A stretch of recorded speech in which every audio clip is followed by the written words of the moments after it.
Welcome, everyone, to another episode of Arena Frontier here on the Fuel Sports Network. Getting close to the big parts of indoor football season. We already have one game so far in the indoor football season here in the 2025 here with the American Indoor Football League.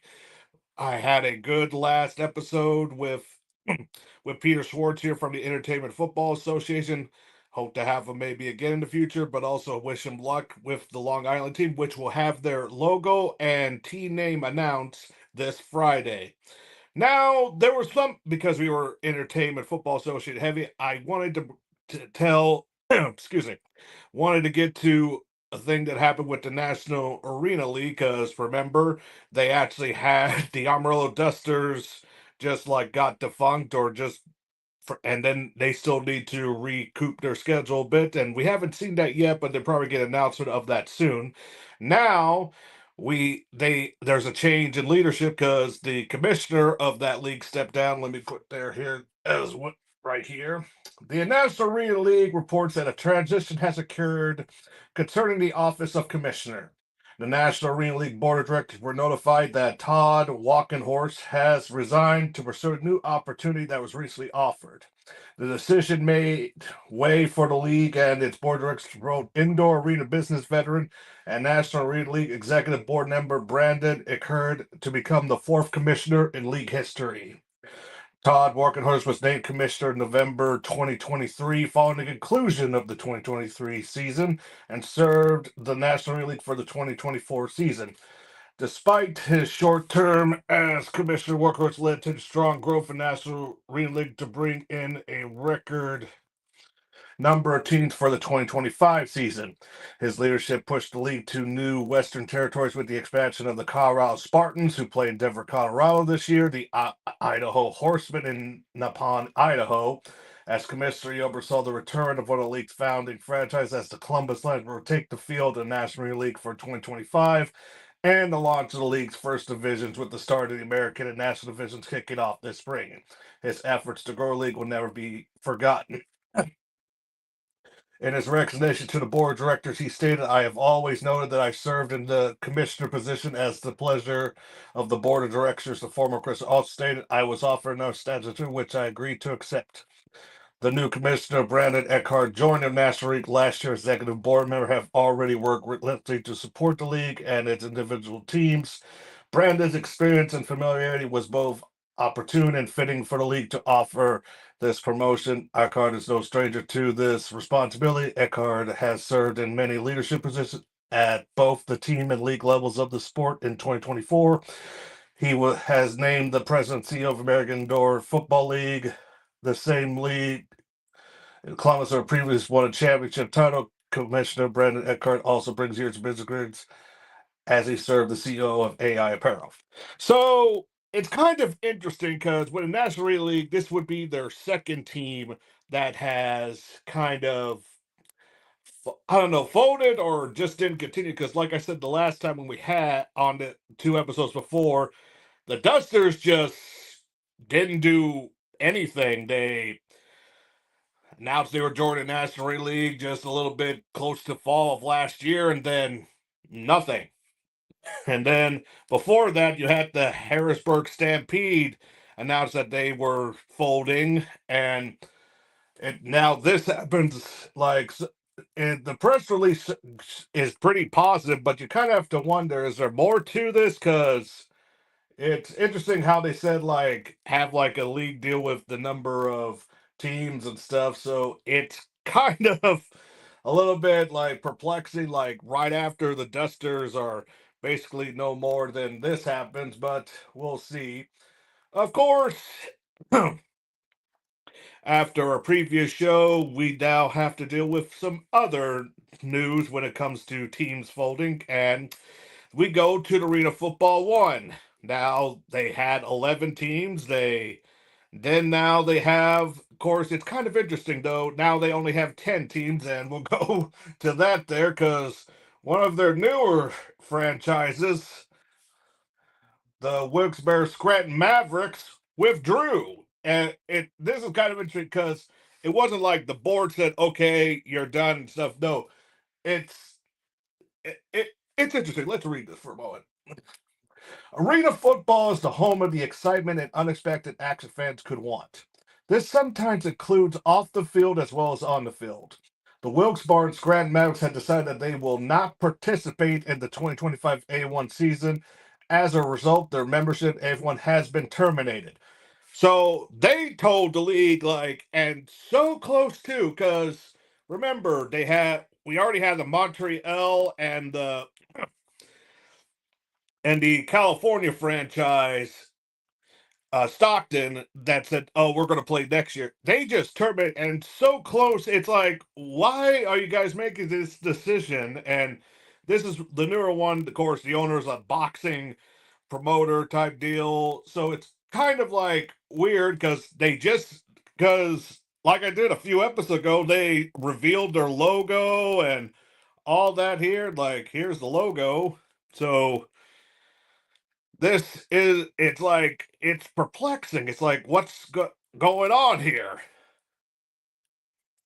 And to continue on, this is one of the hardest messages any organization has to deliver, said CEO Jerry Kurtz. But it's better to eliminate concerns better the season starts than during the season. As many other leagues have had happen, the teams and the staff of AF1 remain committed to delivering the best quality product to our fans on the field.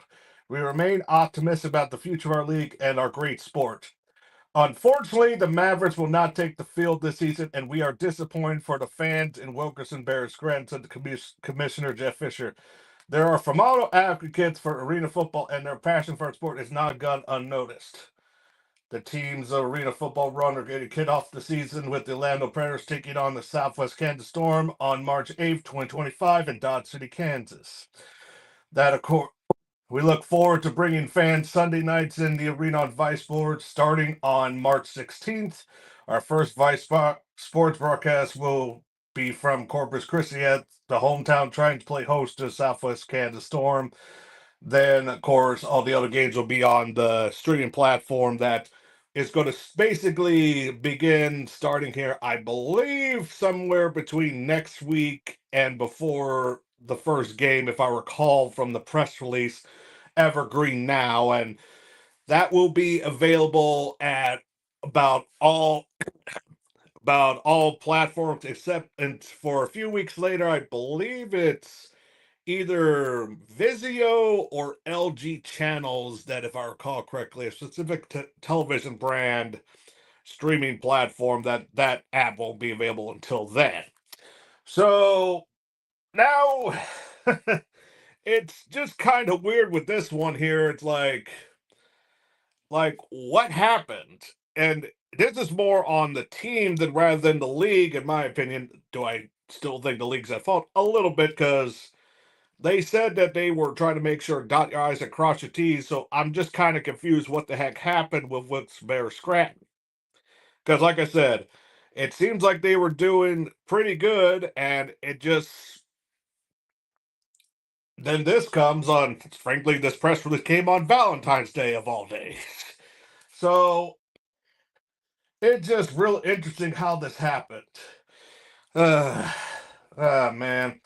It just, like, at least the pauses I see from this now, you go from 11 to 10, so you have 5 games. So now, unfortunately, you have to redo the schedule a bit. So there won't be like a bye every week now or something like that, but they have to redo all the stuff here. So maybe there are byes for other teams and stuff, but now at most it's 5 games a week for the AF1 season. Then, excuse me. Then at the least, if I recall correctly, about 2 games for the AF1 season. So it's just kind of weird because we had to go through all here.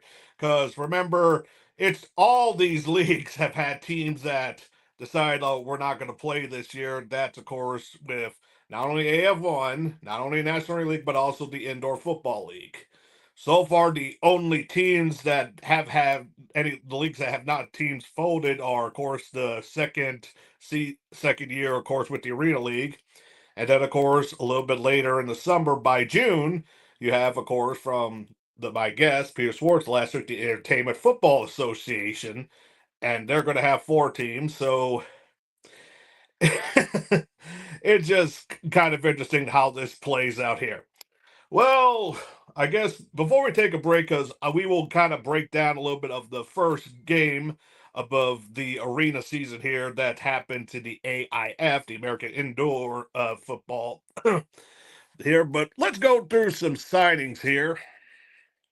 There's not many here, but I have to, of course, say that when it comes to, there's only like a few signings. Let's go through it here a little bit quick. Corpus Christi signed fullback Malik Smith, quarterback Stephen Remes, defensive lineman Janal Wynn, and quarterback Fred Payton. So they're going to have a pretty good QB battle. If you, of course, add, of course, the earlier quarterback they signed from the Duluth Harbor Monsters that they signed a few weeks ago. Orlando side defensive back Devin Washington, offensive lineman Jordan Pinkhart the fourth, and offensive line Kyle Rinsky. Washington side offensive defensive lineman Jalen Riley. Southwest Kansas signed fullback linebacker David Falcone Jr., offensive lineman Joshua Moore. Oregon signed athlete Jerry Kinney. Arizona continuing on football linebacker Quaylen Canolan. And Billings, the last two sides, offense, just going lineman here, offensive defensive lineman Steven Stella, and offensive lineman Robert Mihaly. Talk about some names there. Then also Southwest Kansas Storm has some league exempt lists with Jerry Stevens and Corpus Christi with Larry Wings, offensive lineman. That's, of course, if I remind you all, that list seems like they'll sign with another league. So they might have got picked up with the UFL or some other league. Of course, we got the International Football Association, so another league. But if that doesn't work out, they still have their right. It's similar to with the UFL. If they sign to an NFL team, and then if they get cut or anything, they still retain that player's rights. What's kind of interesting is when it comes to releases, Corpus Christi released fullback linebacker Xaron Velez, so there's a reason they signed fullback Malik Smith. And of course, the biggest thing, because when it comes to the transactions, all the players that signed with, of course, with Wilkes Barnes Scranton, of course, released. So with this so late in the game, either you're going to see some releases from the other AF1 teams, so they signed what they thought were probably better, like cream of the crop of there, or one thing, if any of those players, of course, are from the Long Island, New York area, I'm pretty sure Peter Schwartz is going to try to sign them because it's not that far and they're from the Long Island area. He's going to try because last week on the show here, he wanted to make basically a hometown team of basically anyone from the Long Island area to be on the team. Some teams have tried that in the past. Long Island, of course, that area, that's a good amount of population. We'll see how percentile he does that from the next week here, but we'll see about that. And I just feel bad for those players and also sorry for the people that I believe that Scranton did have season ticket sales. And here's the thing too. AF1 actually were selling licensed merch off from Royal Retro's website, and the Mavericks were part of that. So if anyone wants to get any Arena Football One merch, there's, of course, the team stores off their websites. Basically, go to AF1 and click on the teams, and you'll find their store link somewhere there. Or go to Royal Retros. Like, they had some pretty nice snapback hats I saw, and also beanies and some other stuff too. So they got some license merch that anyone that's in the local area or anyone that, because for arena football, if you don't really have it in you could choose whatever team you want. It doesn't have to be the closest, though. I saw a map. Of course, that map now has to be changed a bit that came out of AF1 because this was sudden. It showed like geographically like what area, like where you live, where that team probably basically like, hey, we got that area. Of course, St. Louis in this area, it said that the Nashville Cats would kind of technically have this area. Strangely, none of the other Kansas teams, so that's kind of surprising. So it's kind of interesting, and I just feel sorry for the Wilkes Bear players and fans that were actually very excited because, like I said, the Mavericks were such a lot of people like the logo too. Though another thing too with AF Football One, they released what their ball football is going to look like, and I have it right here. It's actually the football is actually look like a regular football. You got the logo in the middle, of course, and you got the commissioner's name and the CNA with Jerry Kurtz. So I actually kind of like it. Usually, indoor arena balls are usually white in some aspect. I've shown some past arena balls that I've had in my collection, so it's kind of interesting to have this. So it's good that they brought out the ball for that. And then some other news before we go to the first game that happened last Friday, Valentine's Day. It looks like there's a possibility of a franchise that might be coming into the indoor football league soon for like next season because it's gained some traction. And like I said with the Entertainment Football Association, Buffalo Bills, former Buffalo Bills wide receiver, man, uh, what is the commissioner, and then it looks like a Buffalo Bills wide receiver is going to be involved with this, and that is wide receiver Stevie Johnson, and he wants to bring back. Well, it was in the area. Bring back the Buffalo Destroyers to be part of the indoor football league. It's kind of interesting how all these teams in the arena leagues are coming in the New York area because you had the Albany Firebirds, and then now the Long Island team, which we'll find out what they're going to be called on Friday. Then you got Buffalo, and still no New York. There's unfortunately there will never be an arena team in the New York City, the island of Manhattan area. There's just no way with the costs and all that stuff. And like, as much as I would like to see an arena football game in Madison Square Garden, it's not going to happen. It's just not. Sorry to say. So we're going to take a little break here, and then we're going to talk about the first game of the 2025 season in American Indoor Football League when it comes to the Corville Chaos and the West Michigan Ironmen. Be right back.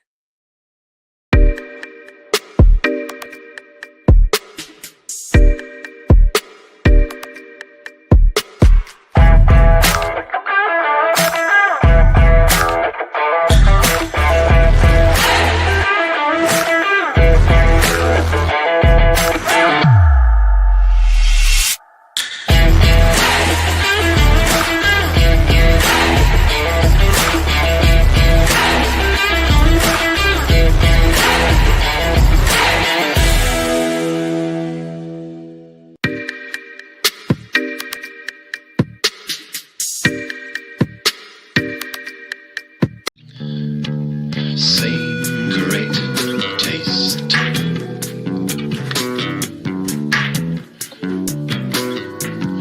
Yes, same great taste.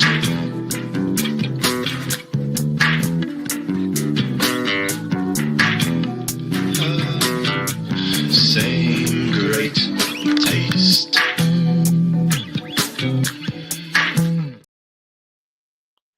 We're back. So now we're going to, like I said, the West Michigan Ironman and Corville Chaos. The game was held in West Michigan, and of course, this is the American Indoor Football League here. And of course, technically, they only have 3 teams. And wait, was that their schedule? No. Oh, where was that? I had that here. Can't find it, dang it. And there's only 3 teams, and then you got some out of like league teams, mostly for the West Michigan Ironmen. So it's between the West Michigan Ironmen, the Corville Chaos, and the Cedar Rapids River Kings. That's the 3 main teams. And if you seen early episode with me and Zach Kellerman recently, we were still kind of confused about this league. And like, you only have 3 teams, and the person in charge of it, we both is quite questionable. It has a questionable history. So So far, it's interesting to see what's going on here. Now, for the first game, what to say about it? One thing was glad to see that it wasn't broadcasted from the West Michigan Ironman Facebook page. It actually was broadcasted on YouTube when on a local media YouTube page. Though there were some problems with streaming, they had to do two separate lives, and the scoreboard graphic really didn't work because mostly it just had 7 and 6 on there after score, and that wasn't the score. And this game was not even close. The West Michigan Ironmen beat the Coralville Chaos 75-7. Not even close. And unfortunately for the Coralville Chaos, I'll get down to the breakdown of the game here. You kind of have to wonder if the team morale wasn't that great because, unfortunately, during the week of practicing for their game, a player died on the team. I'm not sure how he died. It didn't happen in practice. We're not sure if this was health related, car accident, that type of thing. Yeah, uh, Senator Zach Lewis died a few days before the game, so you kind of have to think that might have some way to do with morale, though. But to get to the game and stuff. And first quarter, and out the quarterback for the West Michigan, Alex Carter, he had a game. Seriously, because first quarter, like wasn't until like a few minutes in to a 21-yard pass to Tyler Bruce. Field goal failed though. Then then the Corville scored Momo Jones a 4-yard run. The kick was good. And that was the only time the lead happened in that game for the Corville Chaos. Then here comes basically the smacks that happened right after that. Then Carter did 11-yard pass touch to Tony Sock. Kick was good, 13-7. Second quarter, Carter 26-yard pass to Sock, 20-7. Kick was good. Then the defense, Jarris Hibbert fumble recovery in the end zone. Kick was good. Then Bruce 23-yard run, kick good, 34-7. 12 Carter did a 12-yard pass to Jeremiah Dalt, kick good, 41-7. Carter did a 15 touchdown pass to Sock, kick good, 48-7. Then Dalt 1-yard run right right at the end for 55-7. That was the end there, 55-7 by halftime. Oh, talk about morale for Corville. Third quarter, only one score. Devon Taylor 1-yard run and second point attempt, not good for Western Michigan. Then fourth quarter, you only got two scores. You got a backup quarterback. Donaire Fields did a 20-yard pass to Dalt for 6-8-7. Then the defense basically ended it almost midway through the fourth quarter. 20-yard interception for the final score, 75-7. Man, it for arena football is high scoring, but to be so outmatched, and like I said, the having a player died days before a game, and that just didn't help for Coralville Chaos. And unfortunately for the Coralville Chaos, after this game happened, the Coralville Chaos organization fired their head coach.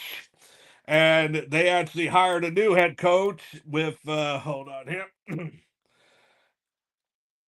and hired Lawrence Peters. And he actually owns the Wisconsin Aviators for the Indoor Football Association that played kind of a little bit late fall, winter. It's kind of a semi-pro arena league, and now he's the head coach of the Coralville Chaos. And his coach experience, he coached for the with the Iowa Brownstormers Indoor Football League, the Southern Michigan Apex, and the GLAA. And like I said before, and the Wisconsin actually won the championship for that league I mentioned just a little while ago. So, and they actually do get a little bit of a break here because, like I said, there seems to only be like one game a week for now for the AIF. First week, of course, as I just mentioned, Western Michigan Ironman and Corville Chaos. Now the Corville Chaos have a bye week and week 2, and luckily this game is going to happen on Saturday on the 22nd, and it'll be the Western Michigan Ironman versus the Cedar Rapids River Kings. And then, of course, it's kind of interesting because last year the Cedar Rapids River Kings was the franchise that got kind of pretty much in trouble in the National Arena League last year. If you saw those videos of players in not very well accommodating apartments, in my humble opinion. So I'm a little bit unsure if it's the same owner or someone just bought the rights to it, but it's going to be interesting. So right now in the AIF, you got number 1 West Michigan Ironman 2 because they haven't won or lost is the Cedar Rapids River Kings, and then the Corville Chaos down at the bottom with the 1 loss. So it's kind of interesting how this league is going to go because I believe it's about, if I remember the schedule, it's about 9 to 10 week schedule, and it's only 3 teams. So basically, whoever gets 1 and 2, they're probably what I think they're probably going to do is it's either going to be 1-2 in the play for the championship, or I don't know. If for a 3 team league, I doubt the 2 and 3 seed are going to face each other, then face the 1 seed in the championship. It would be interesting if they did that, but I just don't think they'll do it. I would like them to do it, but that's just me. So now you got Michigan Ironman on a high, beating their opponent 75-7, now facing the Cedar Rapids River Kings. Then, of course, they got some tape over on them, and it'll be interesting to see how they see on Saturday. I'm assuming this game will be on YouTube again on that same media page because I think it's at Western Michigan. I have to double check that. But it's going to be kind of interesting how it goes here because, like I said, AIF is starting, and right now, both the NAL and the Arena Football 1 leagues are having training camps right now. And another thing that caught my eye when I looked at the transactions, Southwest Kansas Storm had 4 players fail to report. So what that means is, like, when I covered UFL and they had this too on their transactions, 4 players that they signed did not report to check in for training camp, so they're not there when they're supposed to be there. So what, I don't know what's going on with their, like, this has happened. It doesn't happen much, but to have 4 players not report in, it's kind of interesting. So don't know if there's any punishment. Doesn't say anything about any fines. If I haven't seen anything that those 4 players were released as of yet. So it's kind of interesting. Of course, I think probably the training camps to watch. Well, for the AF1, it's probably Corpus Christi since their biggest signing they had with Darius Prince 2 weeks ago. I mean, last week. So it's just gonna be kind of interesting. And like, hopefully, we hear good things. Hopefully, no injuries, and bring out some very good seasons here for arena football. Like, we already have teams that folded or disappeared already this season, and just hope it doesn't happen again for. I just don't want it to happen at all, and especially after covering the Arena Football League last year. Dear Lord. Like, I don't want to hear about anything about commissioner not answering calls, which I don't think that's going to happen, or hearing like, because if everyone remember the Louisiana Voodoo, they didn't have dasher boards, but then they actually looked deep into the arena and found the previous team's dasher boards and used that for the game. So hopefully that's not going to happen again. So just positive right now, just positive zen for 2025 season, because like it won't be until the second weekend of March, for, like I said, AF1 and NAL to start. So it'd be interesting to see. Then, of course, Indoor Football League will start.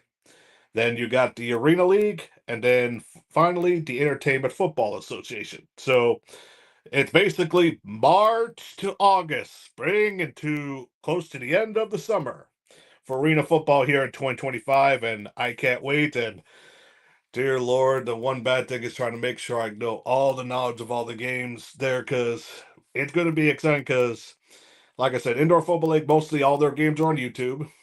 Arena Football 1, of course, Evergreen Now and Vice TV. And then, of course, NAL, I believe those are on YouTube, all of them, I believe.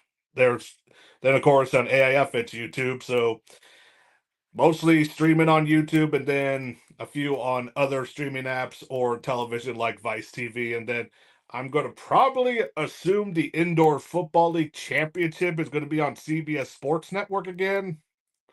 Maybe. We'll see. So it's going to be interesting here, and hopefully, I might try to get a guest next week because we still got a little bit because the signings are pretty much dwindling down, and it's just now focused on training camps. And hopefully, we just don't hear anything about big injuries like if Derek Trent gets injured. Ooh, boy. Ooh, boy, indeed. So, thank you for joining me this evening for Arena Frontier on Field Sports Network this evening. Just starting with indoor football season, and now we're just getting to rise with other stuff too. Then, of course, I'm also going to mention other in the spring football spirit. Of course, you got UFL coming, and then the indoor football association a little bit in more to the summer. So, for people that are saying that there's nothing for football fans right after the big game, you just have to look a little bit deeper and you can find it anywhere. Thank you for joining me. See you guys all next week.